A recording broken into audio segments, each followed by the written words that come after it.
Alrighty, welcome to another Forge Forward podcast, the Innovations Industry podcast. I'm your host, Phil DeCruz, and I've got the mastermind, Courtney Smith, behind Connection Ecology and the Firefly Initiative. We're thrilled today to have our speaker today. Her name is Sarah Eiferman, and she's from Helix Planning. And she's going to join us to share her insights and expertise and her experiences that are shaping the future of the industry, of the dangerous and dirty that we call today. As we gather at the Forge conference, we're focused on the cutting edge innovations and driving the industries forward. Um, Sarah is going to show available insights and promise to inspire from our informed discussion. So let's get into the meeting gravy. How are you going, Sarah? Hello, how are you? I'm good. Nice and warm. We were talking about that. We're shivering down here in That's Melbourne, good. and you're up northern New South Wales. Weather's okay up Yes, there. it's fantastic. It's blue sky, like 33. Yes, I'm rubbing it into all you south border. With your Definitely tropical rubbing. plants in the background and all the things that go Yeah, with that. It's welcome beautiful, to my isn't it? office. This is how Yes, I live I love it. most of the time. So I love it. It's magic. We've gone the green and grey. Sorry, the dull grey, because that's what it feels like in Melbourne at the moment. But we will knock in. You are part of an exclusive group. You're one of the semi-founders of Forge. We've been mates for a while through a few activities we're engaged with Sarah, and we talked about Forge and the need for an event that pulls together conversations around innovation planning, but also that important piece around how human-centered design fits into that. So I thought it'd be really cool if you could lead us into some experiences and insights yeah, that you're hoping to share at the Forge conference in amazing. November. Looking forward to it. Should be an amazing event. If you haven't already, grab your ticket. You'd Yes, be thank you, fooled Sarah. to miss out on it. Well, once they're sold, right? You can't get in. It's capped numbers. Oh, So it's locked. It's locked, and we've got a heap of partners that are bringing customers to the table. So it's going to be one not to miss. fantastic. So your journey. Let's get into that piece. Your journey, and I know it's a good journey because I've heard it a few times. But for the audience, tell us a bit about yourself and your journey today. Yeah, mine is a little bit different to, I suppose, some other people's traditional trajectories or pathways. I started with an international relations degree, so that's politics, history, war and economics is what I'm technically qualified in, and I did some work for the Timorese government as part of the Honorary Consul General in Melbourne when I helped set that up, and wrote some consular law straight out of uni. And then decided I wanted to travel, and so I thought I'd become a mortgage broker, and that would help me earn the money I needed to get off, and didn't realize that businesses don't just arrive overnight. They take time and energy and research and dedication and to bring a client return. So it took me a lot longer to facilitate that than I expected, but I did some traveling a couple of years later. And in 2014, 2015, I was doing a lot of work with some of my mates that were in the trade and construction industry, setting up their businesses, helping them to communicate and grow their client bases, and thought, I love this. I actually love this more than helping people get ahead into the rental or into the property market. And so I actually took myself to Harvard Business Extension School just to benchmark myself against other leadership and business coaches in the world effectively, and found that my experiences being self-employed were very different to those that for people that have come out of executive or C-suite roles in corporates. And I had such a plethora of business acumen that is not easily found in industry or in marketplace. And so that was where my forte was going to invest in. And then I had a client that came to me who happened to be a business acumen gauge practitioner, and he qualified me in their gauge. And I use a lot of what they talk about, which is a 360-degree tool, but I use a lot of that in the work that I do in really bringing our industry's leaders forward, as you would have experienced when I worked with you at Startup Bootcamp, but also for individual business owners that are looking to create sustainable business models and grow and scale their business. And scale doesn't always mean get bigger, right? It's about being profitable and having a good return and making sure you're earning a living wage, which is important too. Which slots straight into that sustainability theme we've got at Forge about making sure your business is viable for not only today but into the longer term. We are stepping into an exponential age. Well, at least I believe we are, with multiple S curves coming at us at the same time. With regards to AI and technologies that are emerging very rapidly, the genie's been out of the bottle.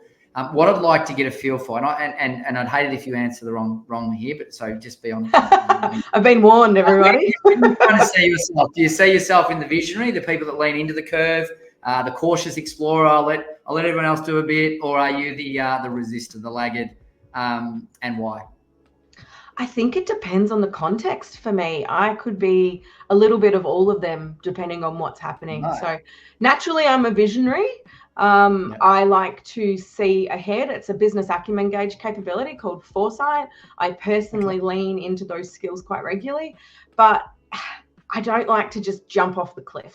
So I like to do my research. I like to see what's happening. And I like to know what the pathway looks like, knowing that always you can't always know what the pathway looks like. But I'm a calculated risk personality type. So I'm not just going to jump in head first, which then means that there's some resistance, right? If I can't see value for money, value for time, contribution return, I'm probably going to be slower to adapt than others. So I'll sit back and I'll watch and see what other people are doing first, and then see how they're tackling it to see whether it's something that I should do or should participate or be part of, or whether my clients should actually do the same. And I think that's the amazing bit, if I was to segue to the Forge, is that you can assess whether it's risky or not if you know. Yes. If you don't know and you're not aware, then you're assessing based on assumption. And we all know what to assume means is to make an ass out of you and me, right? So, our aim and predominant focus of Forge is to bring high quality speakers that are seeing things in a different way to others across a range of fields that are probably not spoken about as much in this industry, in the mid-tier, in the dangerous and dirty segments of the market. So that's super exciting to me that you've suggested who I think is the right business owner mentality. But every business owner's got gaps and spaces, and we're hoping to fill some of those gaps and spaces. I think if you're not constantly learning, like, what are you doing? Like, if you've completed your capabilities for learning within that field, that industry, that business, then maybe it's time to sell it if you can and move on. If we're not learning and adapting and moving forward, what are we doing? We're staying stagnant, and that doesn't get any of us anywhere. So I think that's the most amazing thing about being human is to have the ability to continue to learn at our pace and our speed. Phil, what did you glean from that little piece there? Anything specific? Oh, she kind of almost answered my next question. Oh, so he's ahead of the curve. He's ahead of the curve, right? Yeah, you're welcome. She's already ahead of the curve. And as he's demonstrated, you do that research. You go into the weeds of the customer's requirements and their client's requirements. So, I guess, my question was like, how was your background shaped the way you are, and how you view the future across various industries? But I think you've put it already quite well. I think if you know who you are and you've done some of the personal work, and a lot of people go, oh, personal work, but if you're in business, your business is traditionally built around you in the first instance, because you're the brand, you're the person that goes out and does the business development, you're usually the person on the tools, and then you're the person that does the administration and follows up for invoices and pays and then checks in on your customers to make sure that they're doing well. And then as you grow, you can take on other people to fill in those roles. But ultimately, unless you've gone about and built yourself a sustainable business model from the start, which requires business planning, which 99% of the population hates to do because it isn't sexy, and we won't. Or they don't do it, right? So they don't do it. If you're not doing any of those things, it makes it very hard to know where you're going. And I often, I use this analogy all the time, and I just get nods, is that you don't drive from Melbourne to Sydney via Adelaide unless it's by design, because why would you? It's stupid. And often people don't realize that they're doing that till they're driving past the Mildura Silo Trail going, they went, what? Hold on, where am I? And that's a really common thing that happens. So, if you're going to throw a dart at a board, make sure it's the board that you want to throw the dart at, because otherwise, why are you doing it? And so all of this then leads into the outcomes that you're trying to achieve in business. And it's the number one thing I see with most of my clients that come to me that they don't do. We did business planning last week. I had clients fly into it with me for 2 days, and we've done this with them 3 years ago, but life and business has changed so much since then. Yeah. Whilst we weren't back at the start, we were leveling into a new level. And so effectively, we were back to the original questions about where are we heading? What does that look like? What's the sweet spot for turnover? Where do we need to find our efficiencies? And how do we move forward? And what do you guys need to do? And they've put it off for 6 months. They didn't have the time. They didn't want to spend the money. And by the end of the 2 days, I had completely different business owners now on the same page, in the same car, going in the same direction. And I see the life-changing implications for you in business and then your personal life. And I just think it's such a valuable thing to do, which is to have a look ahead and use those foresight and broad scanning capabilities to see what's coming. Yeah, look, I think it's awesome. That leans heavily into some of the things we're hoping you will provide for our target audience, which is, as we said, the mid-tier business owners, middle executive, people are looking for something of substance to take away and add value. Acumen's a great word. Is there a definition for acumen in how you would describe acumen? There is. Business acumen, by definition, based on what Quad Assessments did a few years ago, is based on your ability to read and perceive the markets in relationship to your personal business, in conjunction utilizing the 11 capabilities that they have qualified as most important for you to do business. And that's not just as a business owner, that's all of your staff members as well. And so they then went and built a 360-degree assessment tool that you can use with your staff to do a direct report, a direct line and upline assessment, which is a non-personalized assessment, which takes all the emotions out of capabilities in roles and demonstration of business acumen in your decision making. And once you know this stuff, it completely changes the way you view business and your job. If you're employed, it can completely change that as well. And you know what I'm like, Says, I would be the one that would lean into that and say, okay, so what's changed since that was first designed and what can we improve off the back of that? And I look at myself personally and I think about the things I know now as a business owner, but the things I'm learning because I'm curious about technology shifts and changes that you can apply that we never had as tools and value-added ways to get there potentially faster or to do it even in a safer way. So let's move on to some trends and impacts. Clearly, the future can be seen through many different lenses. So if you were going to lean into the lens of the future, what emerging trends do you believe will have the most significant impact across the industries in which we operate? Well, to choose your own ending novel with regards to how that unfolds, because what you just said is how much you choose to lean into it will lead to the outcome of which we receive. I think, AI is a taboo topic or a hot topic, depending on your audience, right? And a lot of it comes down to trust and the trust factor. I think AI for efficiency metrics and measures within your business will be the game changer. And I can give you 2 examples of that this week as a follow-on from what you already do with Fireflies. So your note-taking meeting app, not using it for online meetings, but in face-to-face meetings. I used it with my clients last week that run a HVAC business, and he was blown away. One, because of the language, he could never have constructed himself if he was to write the meeting minutes. But 2, because he just said it.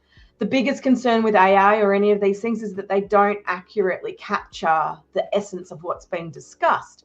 And that app really does. And then I suggested to a client and a friend who's a financial planner, because I'm not sure if you're aware, but in the financial planning space, a lot of their time is now absorbed in file noting for compliance. It can be 10 hours on a file. And so his processes have now changed overnight. He's paid for the full premium subscription because he's walking out of his meetings with his full assessment effectively done for file noting. He still needs to then go off and do his recommendations, but then he can pull the data straight from his transcript, which he now keeps the transcript on file. So if ASIC ever come and audit him, he can say, here's the transcript of what we discussed. Here are here's the breakdown of our meeting. And so for people, that's just 2 businesses in the last week and a half that have completely changed their operational efficiency by one small thing. And that's because they trusted me, because that just blows my mind. And I'm so proud to hear that story clearly, because, I believe there's enough tools out there that people can make significant impacts to their business through compliance. In that example you gave, compliance. Perfect. in productivity. And if you're getting a triple win for $20 a month, you can't, the values it's too hard to calculate, right? In truth, like in that scenario. So if you can get a couple of these little wins and these innovations into a medium-sized business, they can be extremely powerful. You don't need to change your whole business model either. You can build them to work around your current systems and processes. Or if you don't have quality systems and processes, which is a common one that pops up for me, you can use them as best practice and then tweak them according to personal preference or business preference. Totally. The one I'm learning to a little bit at the moment is teaching my team around how to build rapid SOPs, workflows, and process mapping, so that there is something documented, so that we know that when we hand that over to somebody else, we've got something of substance to give. But in training. It's not only that, though, Court. Like, if you want to sell your business that you blood, sweat, and tear into, what do you have that's tangible that can demonstrate value for money when you're asking price is X? Documentation every time. Yeah. Documentation. Yeah. I think this is a great. Loud and clear. I hope everyone else heard that loud and clear, because this is part of the conversation we're trying to bring and rise to the top, right? Well, I think I should send this podcast to Firefly. Yeah. And see if they can sponsor the event as well. Yeah, they should sponsor, right? I mean, this is the point. Look, super cool advocates out there in podcast land, in dangerous areas. Thought leadership comes in many different ways and styles. Yeah, agreed. Yeah. All right, now I would like to find out advice to innovators. Yeah. Yeah, I want to actually talk about the advice you would give to innovators. Yeah. Essentially, what advice would you give them, and how would it impact across the various industries that we deal in? Well, how long's a piece of string, though, Phil? Right? Like, what are they innovating? Exactly. We've got 13 minutes, and we've got about 4 other questions. So yeah, I know, right? No, what I was going to say was, how long's a piece of string in terms of the businesses that you're talking to, right? So innovation, as we've one key takeaway. One key takeaway, great. Thanks for clarifying. One key takeaway in this would be, do your research and use your foresight capabilities to see where the market is heading, because most innovators don't get to market before the market's moved. Yep. Yeah, I agree with that. Can you give me one thing that you're seeing on a macro, because you play in macro, micro, in a macro that someone should be leaning into and thinking about over the next 2 years?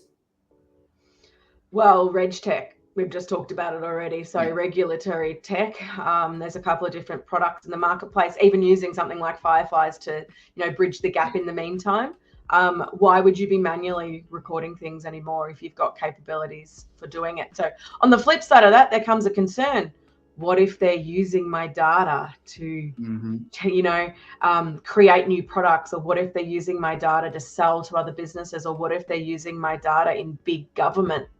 Yeah, it's a risk. It's definitely a risk. How do you protect yourself against that would be the thing that would be my next question. So innovators need to get to market as fast as possible with a real proof of concept. That's the truth. That's the truth. You've got to move fast, but at the same time, cautiously. It doesn't have to be perfect, though. No. It is Virgo season. Virgo's a perfectionist. Make haste with caution, I think, is the word a good mentor gave to me once. Signals are going to be a big part of the Forge conference. So the concept of a signal is seeing something you might otherwise have missed, and until you're in a moment, it doesn't penny drop for you. Are there any signals that you would hope to bring to our incredible audience in November that you think is something that they should think about leading into the event, or think about now as they run their business into that period? Mindset is a make or break it for a business leader. And a lot of business leaders don't utilize it as a key focus, which means they then are not open to seeing and reading and hearing the signals that are coming their way. So if there's one thing you can do as a business leader or business owner, is recognizing that emerging signals are coming to you constantly, and how do you then create an assessment on what is good for you and what is not. What do you lean into and what do you ignore? And a lot of that comes down to your business acumen. So your capability, your mindset, and your upskilling is, how do you upskill to allow your mindset to be open to recognize your signals, because they are constantly being sent your way, and it's whether or not you're leaning into them as to whether or not you get the outcomes that are coming. I love it. Mindset. It's the power for almost everything we do in life, right? Is how you go about it. being very selective. Can I add one thing to the mindset? Yeah. Mindset requires space. If you don't have space in the noise, you're going to miss all of the signals as well. So if you haven't created space within your day, space within your workflow, space within your mental capacity, you're not going to be able to pick up on the signals either. I agree with that. I would probably marry it with space to think and consider. You need to be out there and you need to be engaged to find the signals, which means you need to be networking. It means you need to be educating yourself. It means that you need to be dialing into podcasts like these and looking to have conversations with people that have had a different viewpoint or are coming at it from a different angle. So, you know, to be able to do that in one room over a couple of days with a heap of innovators that are both on the innovation side of the businesses that are being run in you know, civil construction, transport, mining, agriculture, manufacturing. If you can be amongst people that are innovators in that space, but also with people that are innovators in the technology and or mindset, wow.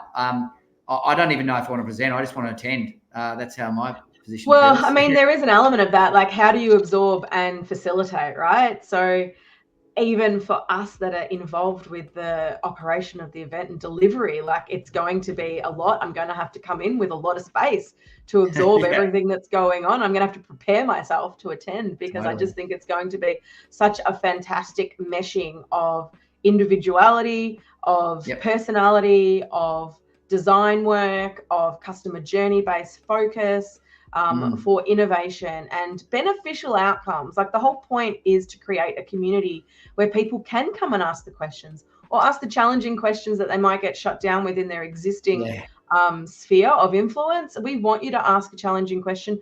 You are going to be outside your comfort zone. That is the only way that you grow, right? Friction creates the space for growth, and this event will cause that one way or another.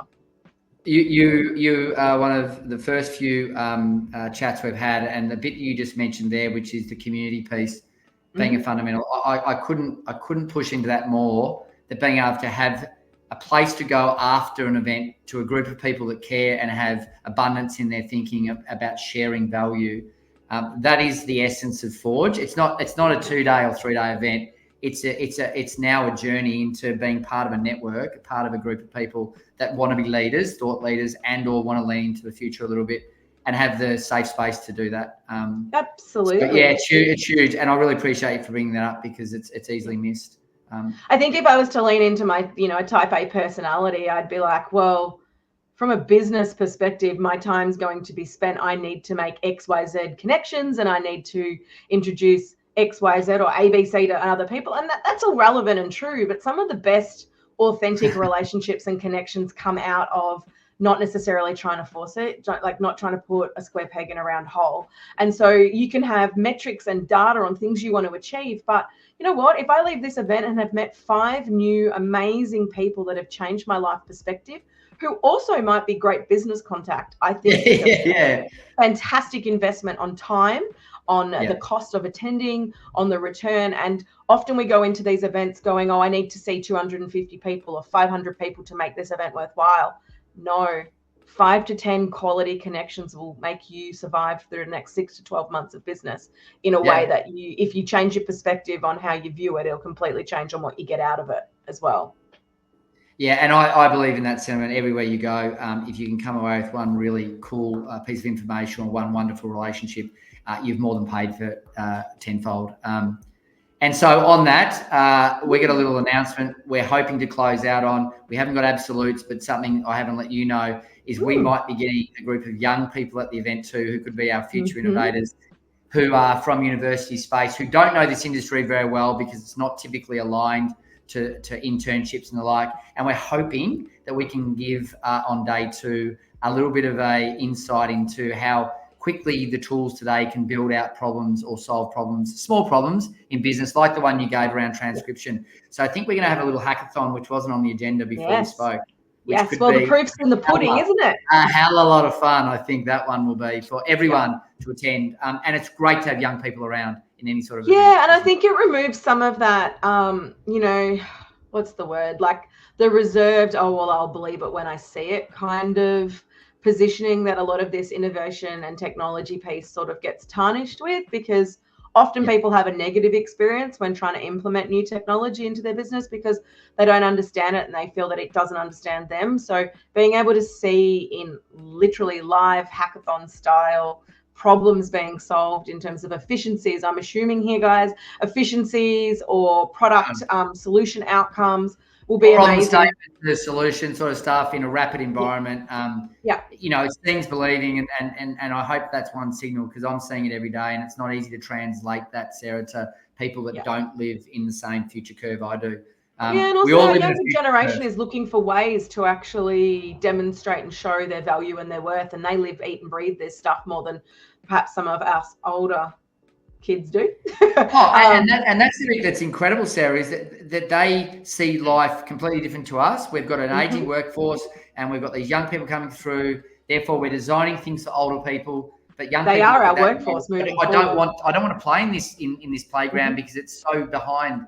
And so we've got to think about future workforce.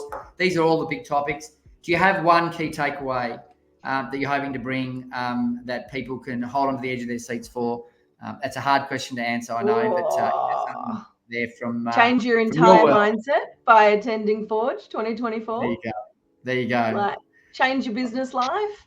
Come out a different person than who walked in. It's probably the best one. Beautiful. And so on that note, we at Forge would love to thank you, Sarah, for coming on board, assisting us in the front end. You will be there in a formal capacity on top of the speaking spot as the MC, and I've seen you operate in a room, and you are solid as a rock, and you make everyone ask questions, which is a wonderful attribute in these sorts of forums. So thank you for coming along. It's been a pleasure. Look forward to working with you into the Forge and seeing all your faces out there in November and having a chance to have a chat to Sarah in the flesh. Thanks, guys. I'll see you all in November. I'm looking forward to it. And yes, I will arrive with the appropriate clothing from the warm. Very good. Very good. Thank you, Sarah. Cheers, team. See you later. Take care. Bye. All right. Take care. Have a lovely day. Bye.